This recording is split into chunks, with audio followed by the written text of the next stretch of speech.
आज बाबा की 5 जनवरी 2021 के मधुर महावाक्य है और आज की मुरली में बाबा ने अपनी महिमा के आधार पर कुछ बातों को स्पष्ट किया है कि परमात्मा को कहा ही जाता है ज्ञान का सागर, पतित पावन। साथ ही बाबा कहे तुम बच्चों को ये भी लिखना चाहिए शिव भगवान वाच। तो जब मनुष्य पढ़ेंगे तो वो सोचेंगे शिव भगवान वाच कैसे हो सकता है। फिर ज्ञान का सागर ये महिमा देख करके मन में आएगा कि जरूर अगर वो ज्ञान का सागर है तो ज्ञान ही सुनाएंगे और वो ज्ञान सत्य ज्ञान होगा और उस सत्य ज्ञान से ही आत्मा पतित से पावन बनेगी। सुनते हैं बाबा के मधुर महावाक्य। ओम शांति। मीठे बच्चे, तुम्हारे मुख से कभी भी हे ईश्वर, हे बाबा शब्द नहीं निकलना चाहिए। यह तो भक्ति मार्ग की प्रैक्टिस है। ये भगवान कहने की प्रैक्टिस भक्ति मार्ग की। आज की मुरली का प्रश्न है, तुम बच्चे सफेद ड्रेस पसंद क्यों करते हो? यह किस बात का प्रतीक है? उत्तर है, अभी तुम इस पुरानी दुनिया से जीते जी मर चुके हो, इसलिए तुम्हें सफेद ड्रेस पसंद है। यह सफेद ड्रेस मौत को सिद्ध करता है। जब कोई मरता है तो उस पर भी सफेद कपड़ा डालते हैं। तुम बच्चे भी अभी मरजीवा बने। ओम शांति। रूहानी बाप बैठ बच्चों को समझाते हैं। रूहानी अक्षर न कहे, सिर्फ बाप कहे तो भी ठीक है। बाप बैठ बच्चों को समझाते हैं। सब अपने को भाई भाई तो कहते ही है, तो बाप बैठ समझाते हैं बच्चों को। बाप बैठ समझाते हैं बच्चों को। सभी को तो नहीं समझाते होंगे, सब अपने को भाई भाई कहते ही है। गीता में लिखा हुआ है भगवान वाच। अब भगवान वाच किसके प्रति? भगवान के हैं सब बच्चे। वह बाप है तो भगवान के बच्चे सब ब्रदर्स है। भगवान ने ही समझाया होगा, राजयोग सिखाया होगा। अभी तुम्हारी बुद्धि का ताला खुला हुआ है। बाबा कहे अभी तुम्हारी बुद्धि का ताला खुला हुआ है। दुनिया में और किसी के भी ऐसे ख्यालात नहीं चल सकते। जिन जिन को संदेश मिलता जाएगा वह स्कूल में आते जाएंगे, पढ़ते जाएंगे, समझेंगे। प्रदर्शनी तो देखी, अब जाकर कुछ ज्यादा सुने।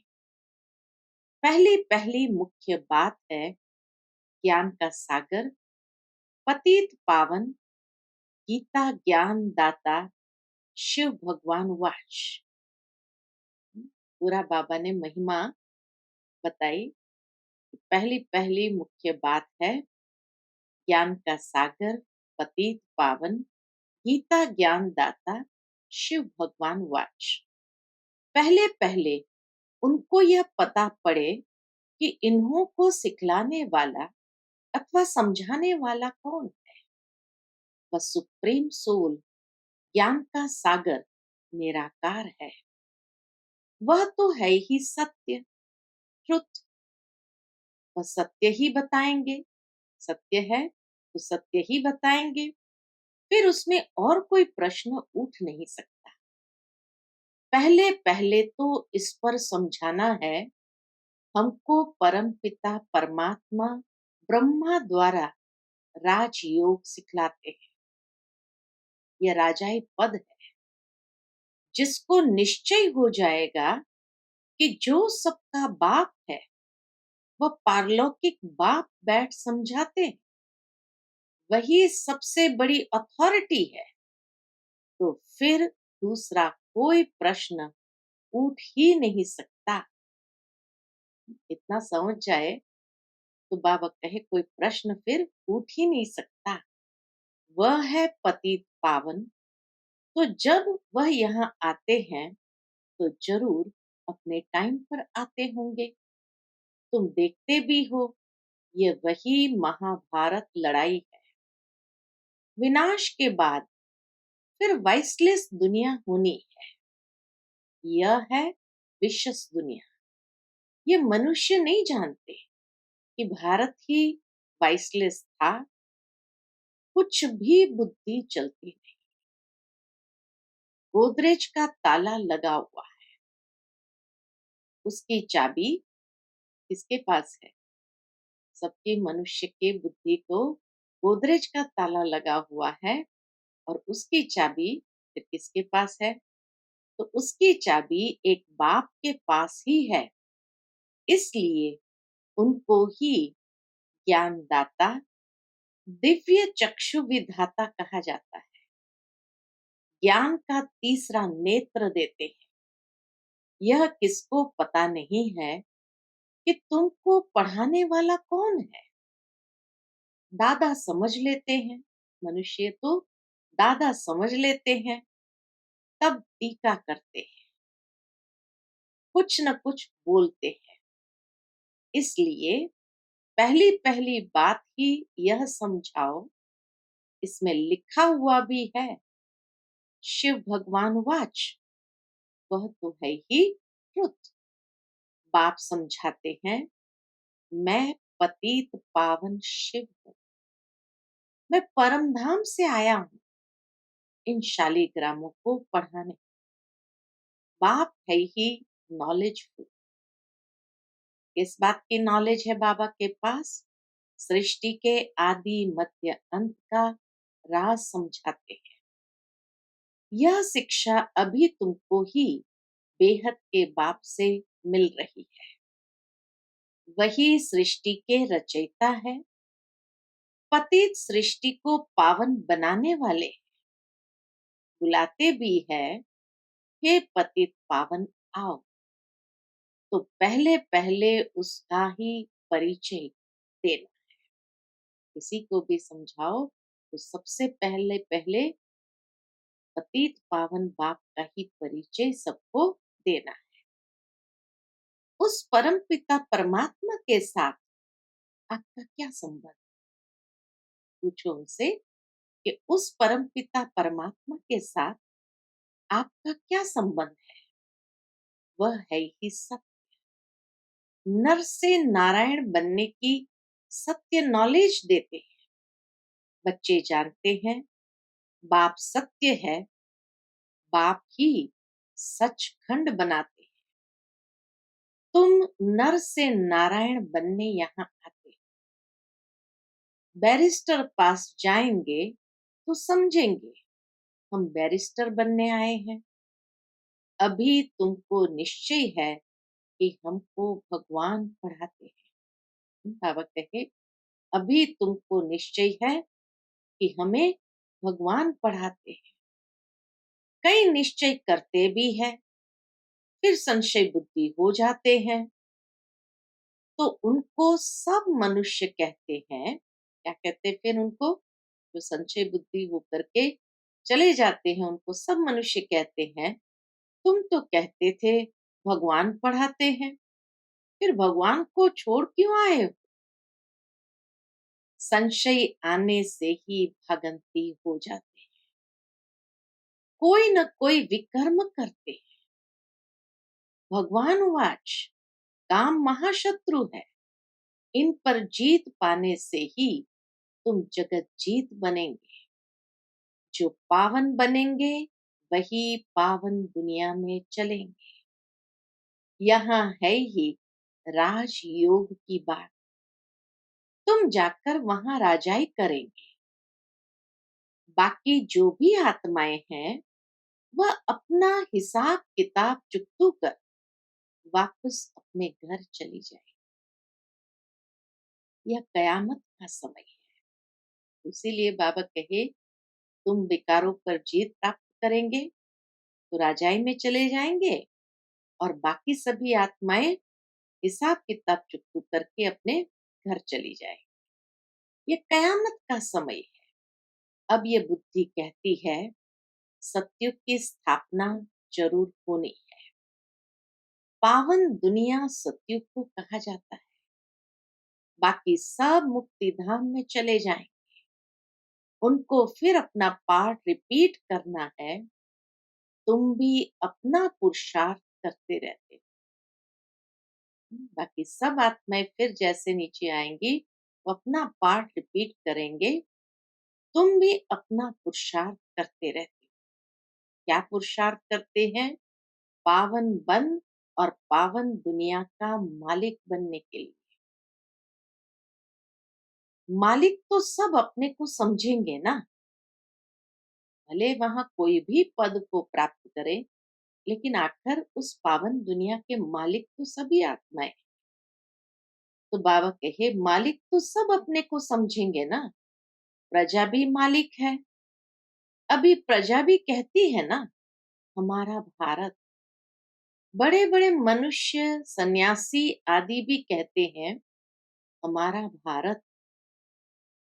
तुम समझते हो इस समय भारत में सभी नरकवासी हैं। अभी हम स्वर्गवासी बनने के लिए यह राजयोग सीख रहे हैं। सब तो स्वर्गवासी नहीं बनेंगे। यह अभी ज्ञान आया है कि सभी तो नहीं बनेंगे। वो लोग जो सुनाते हैं, शास्त्र सुनाते हैं, वह है शास्त्रों की अथॉरिटी। बाप कहते हैं यह भक्ति मार्ग के वेद शास्त्र आदि सब पढ़ने से क्या हुआ? यह भक्ति मार्ग के वेद शास्त्र आदि सब पढ़ने से सीढ़ी नीचे उतरते जाते हैं। यह सब है भक्ति मार्ग। बाप कहते हैं जब भक्ति मार्ग पूरा होगा तभी मैं आऊंगा। मुझे ही आकर सब भक्तों को भक्ति का फल देना है। मेजॉरिटी तो भक्तों की है। सब पुकारते रहते हैं ना, हे गॉड फादर। भक्तों के मुख से ओ गॉड फादर, हे भगवान जरूर निकलेगा। अब भक्ति और ज्ञान में तो फर्क है। तुम्हारे मुख से कभी हे ईश्वर, हे भगवान ये अक्षर नहीं निकलेंगे। वो जब हे भगवान, हे ईश्वर कहते हैं तो एक दुख की आह के साथ कहते हैं। तो इसीलिए बाबा कहे ऐसे दुख की आह के साथ तुम्हारे मुख से हे भगवान, हे ईश्वर कभी नहीं निकलेगा। मनुष्य को तो यह आधा कल्प की प्रैक्टिस पड़ी हुई है। तुम जानते हो वह तो हमारा बाप है। हमको हे बाबा थोड़ी करना है। बाप से तो तुमको वर्षा लेना है। पहले तो यह निश्चय है हम बाप से वर्षा लेते हैं। अब पूछते हैं पहले तो ये निश्चय है कि हम बाप से वर्षा लेते हैं। बाप बच्चों को वर्षा लेने का अधिकारी बनाते हैं। यह तो सच्चा बाप है ना। बाप जानते हैं ये हमारे बच्चे हैं जिन्हों को हम ज्ञान अमृत पिलाए, ज्ञान चिता पर बिठाए, घोर नींद से जगाए, स्वर्ग में ले जाता। बाबा जानते हैं कि ये हमारे बच्चे हैं जिन्हें हम ज्ञान अमृत पिलाए, ज्ञान चिता पर बिठाए, घोर नींद से जगाए, स्वर्ग में ले जाता। बाप ने समझाया है आत्माएं वहां शांति धाम और सुख धाम में रहती है। सुख धाम को कहा जाता है वाइसलेस वर्ल्ड। संपूर्ण निर्विकारी देवताएं है ना, और वह है स्वीट होम। तुम जान गए हो कि हमारा होम वह है। हम एक्टर्स उस शांति धाम से आते हैं यहाँ पाठ बजाने। हम आत्माएं यहाँ के रहवासी नहीं है। वह एक्टर्स यहाँ के रहवासी होते हैं, सिर्फ घर से आकर ड्रेस बदलकर पाठ बजाते हैं। तुम तो समझते हो हमारा घर शांति धाम है। वहां हम फिर वापस जाते हैं। उस घर में हमें फिर से वापस जाना है। जब सभी एक्टर्स स्टेज पर आ जाते हैं, तब फिर बाप आकर सभी को ले जाए। इसलिए उनको लिबरेटर गाइड भी कहा जाता है। दुख हरता सुख करता है, तो इतने सब मनुष्य कहाँ जाएंगे? विचार करो, पतित पावन को बुलाते हैं किस लिए? अपनी मौत के लिए। दुख की दुनिया में रहने नहीं चाहते, इसलिए कहते हैं घर चलो। यह सब मुक्ति को ही मानने वाले। भारत का प्राचीन राजयोग भी कितना मशहूर है। विलायत में भी जाते हैं प्राचीन राजयोग सिखलाने। वास्तव में हठ योगी तो राजयोग जानते ही नहीं। उनका योग ही रॉन्ग है। बाबा कहे उन्हों का योग ही रॉन्ग है। इसलिए तुम्हें जाकर सच्चा राजयोग सिखलाना है। मनुष्य को सन्यासियों की कफनी देख उन्हों को कितना मान देते हैं। मनुष्य को सन्यासियों की कफनी देख उन्हों को कितना मान देते हैं। बौद्ध धर्म में भी सन्यासियों को कफनी पहनी हुई देख उनको मानते हैं।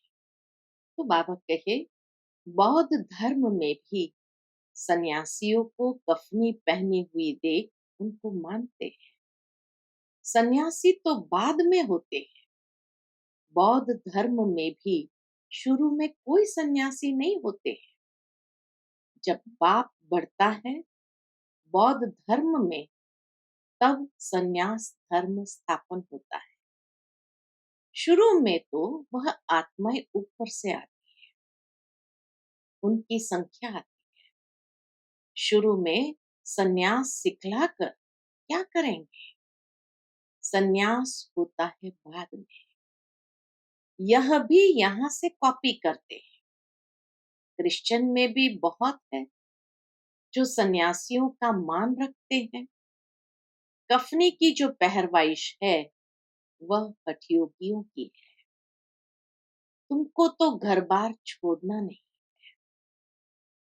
न कोई सफेद कपड़े का बंधन है, परंतु सफेद अच्छा है।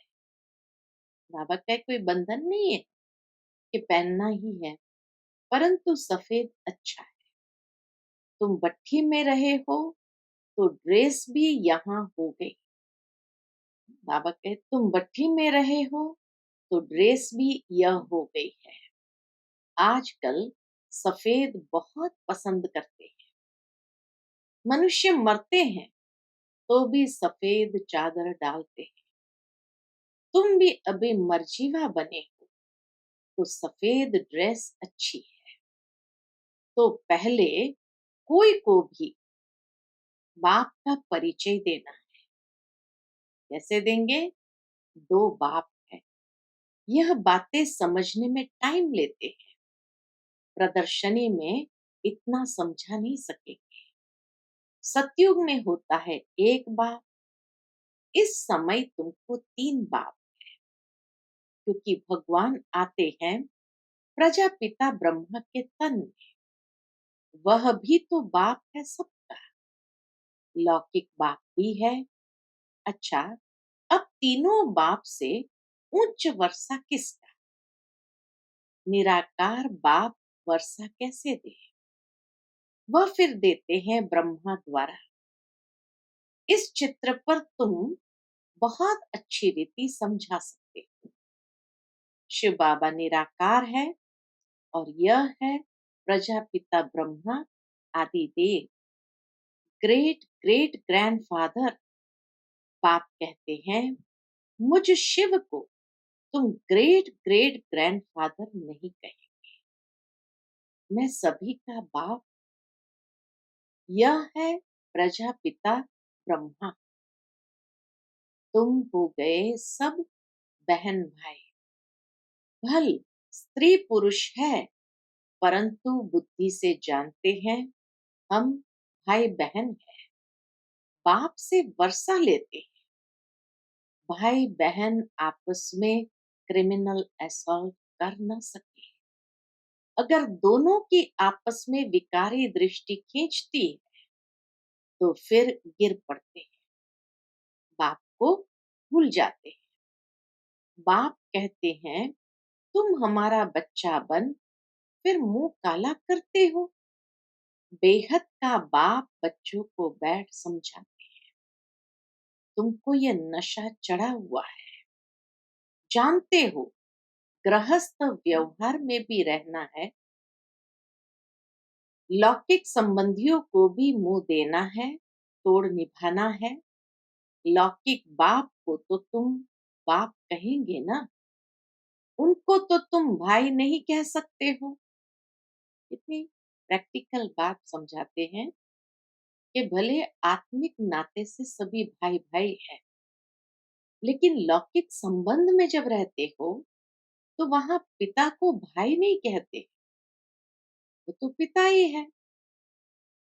तो इसीलिए बाबा कहे, उनको तो तुम भाई नहीं कह सकते हो। ऑर्डिनरी वे में बाप को बाप ही कहेंगे। बुद्धि में है, यह हमारा लौकिक बाप है। ज्ञान तो है ना, यह ज्ञान बड़ा विचित्र है। आजकल करके नाम भी ले लेते हैं, परंतु कोई विजिटर आदि बाहर के आदमी के सामने भाई कह दो तो वह समझेंगे इनका माथा खराब हुआ है। इसीलिए बाबा कहे, भले ये अंदर समझने की बात है कि ये आत्मिक नाते से हम भाई भाई हैं, परंतु जो शारीरिक संबंध है उस संबंध के आधार पर तोड़ निभाना है। किसी के सामने भाई कहेंगे तो कहेंगे इसका माथा ही खराब हुआ है। इसमें बड़ी युक्ति चाहिए। तुम्हारा गुप्त ज्ञान है, गुप्त संबंध है, इसमें बड़ा युक्ति से चलना है। लेकिन एक दो को रिगाड़ देना है। बाबा कहे, एक दो को रिगाड़ देना अच्छा है, लौकिक से भी तोड़ निभाना है। बुद्धि चली जानी चाहिए ऊपर। हम बाबा से वर्षा ले रहे हैं, बाकी चाचे को चाचा, बाप को बाप कहना पड़ेगा। जो बीके नहीं बने हैं तो वह भाई बहन नहीं समझेंगे।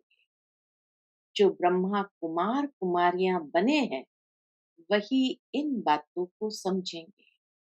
बाहर वाले तो पहले सुनकर चमकेंगे। इसमें समझने की बड़ी अच्छी बुद्धि चाहिए। बाप तुम बच्चों को विशाल बुद्धि बनाते हैं। तुम पहले हद की बुद्धि में थे, अब बुद्धि चली जाती है बेहद। हमारा वह बेहद का बाप है, यह सब हमारे भाई बहन है। बाकी संबंध में तो बहू को बहू, सासू को सासू ही कहेंगे, बहन थोड़ी कहेंगे।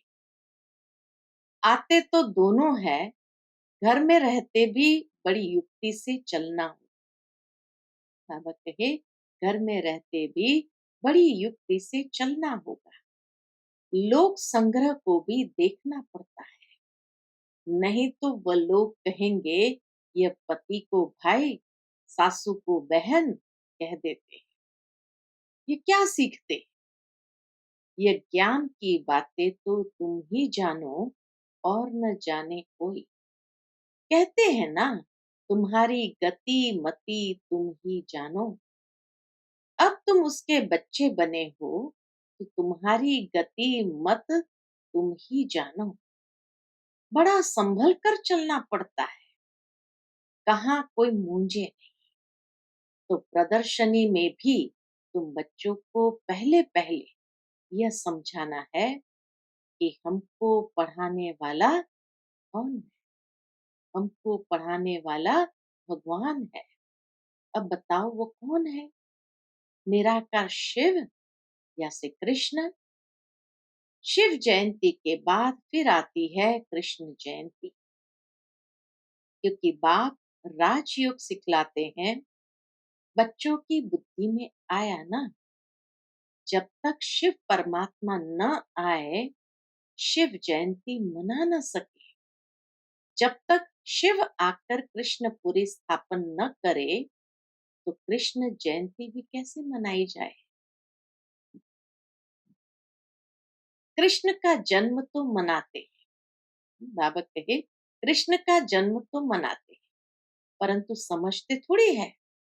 कृष्ण प्रिंस था, तो जरूर सतयुग में प्रिंस होगा ना। देवी देवताओं की राजधानी हो। सिर्फ एक कृष्ण को तो बादशाही नहीं मिली होगी, जरूर कृष्णपुरी होगी ना। कहते भी है कृष्णपुरी, और यह है कंसपुरी। कंसपुरी खत्म हुई, फिर कृष्णपुरी स्थापन हुई ना। होती भारत में ही है, नई दुनिया में थोड़ी ये कंस आदि हो सकते हैं। कंसपुरी कहा जाता है कलयुग को। यहाँ तो देखो कितने मनुष्य हैं। सतयुग में थोड़े होते हैं। देवताओं ने कोई लड़ाई नहीं की। कृष्णपुरी कहो अथवा विष्णुपुरी कहो, दैवी संप्रदाय कहो, आसुरी संप्रदाय यहाँ है।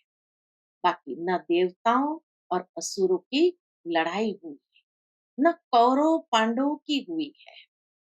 तुम रावण पर जीत पाते हो। बाप कहते हैं इन 5 विकारों पर जीत पहनो, तो तुम जगत जीत बन जाएंगे। इसमें कोई लड़ना नहीं है।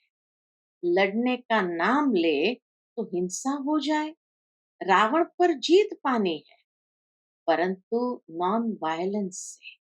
सिर्फ बाप को याद करने से हमारे विकर्म विनाश होते हैं। लड़ाई आदि की कोई बात नहीं। बाप कहते हैं तुम तमो प्रधान बन गए हो, अब फिर तुमको सतो प्रधान बनना है। भारत का प्राचीन राजयोग मशहूर है। बाप कहते हैं मेरे साथ बुद्धि का योग लगाओ, तो तुम्हारे पाप भस्म होंगे। बाप पतित पावन है, तो उनसे बुद्धि योग लगाना है, तब तुम पतित से पावन बन जाएंगे। अब प्रैक्टिकल में तुम उनके साथ योग लगा रहे हो। इसमें लड़ाई की कोई बात नहीं है। जो अच्छी रीति पढ़ेंगे और बाप के साथ योग लगाएंगे, वही बाप से वर्षा पाएंगे। अच्छा, मीठे मीठे सिकिलते बच्चों प्रति माता पिता बाप दादा का याद प्यार और गुड मॉर्निंग। रूहानी बाप की रूहानी बच्चों को नमस्ते। हम सब रूहानी बच्चों की रूहानी माता पिता बाप दादा को याद प्यार, गुड मॉर्निंग और नमस्ते। नमस्ते। शुक्रिया बाबा, शुक्रिया। आज की मुरली से धारणा के लिए मुख्य सार है, भाई भाई की दृष्टि का अभ्यास करते हुए लौकिक बंधनों से तोड़ निभाना है। बड़ी युक्ति से चलना है। विकारी दृष्टि बिल्कुल नहीं जानी चाहिए। कयामत के समय संपूर्ण पावन बनना है। बाप से पूरा वर्षा लेने के लिए अच्छी रीति पढ़ाई करनी है और पतित पावन बाप से योग लगाकर पावन बनना है। आज का मधुर वरदान है, कमजोरियों को फुल स्टॉप देकर अपने संपन्न स्वरूप को प्रख्यात करने वाले साक्षात्कार मूर्त भव। कमजोरियों को फुल स्टॉप देकर अपने संपन्न स्वरूप को प्रख्यात करने वाले साक्षात्कार मूर्त भव। विश्व आपके कल्प पहले वाले संपन्न स्वरूप पूज्य स्वरूप का सिमरन कर रही है। इसलिए अब अपने संपन्न स्वरूप को प्रैक्टिकल में प्रख्यात करो। बीती हुई कमजोरियों को फुल स्टॉप लगाओ। दृढ़ संकल्प द्वारा पुराने संस्कार स्वभाव को समाप्त करो। दूसरों की कमजोरियों की नकल मत करो। अवगुण धारण करने वाली बुद्धि का नाश करो। दिव्य गुण धारण करने वाली सतो प्रधान बुद्धि धारण करो। तब साक्षात्कार मूर्त बने। आज का स्लोगन है, अपने अनादि और आदि गुणों को स्मृति में रख उन्हें स्वरूप में लाओ। अपने अनादि और आदि गुणों को स्मृति में रख उन्हें स्वरूप में लाओ। अच्छा, Om Shanti. To watch Peace of Mind channel videos on YouTube, subscribe us on youtube.com/tvpeaceofmind. Just a click for a peaceful life.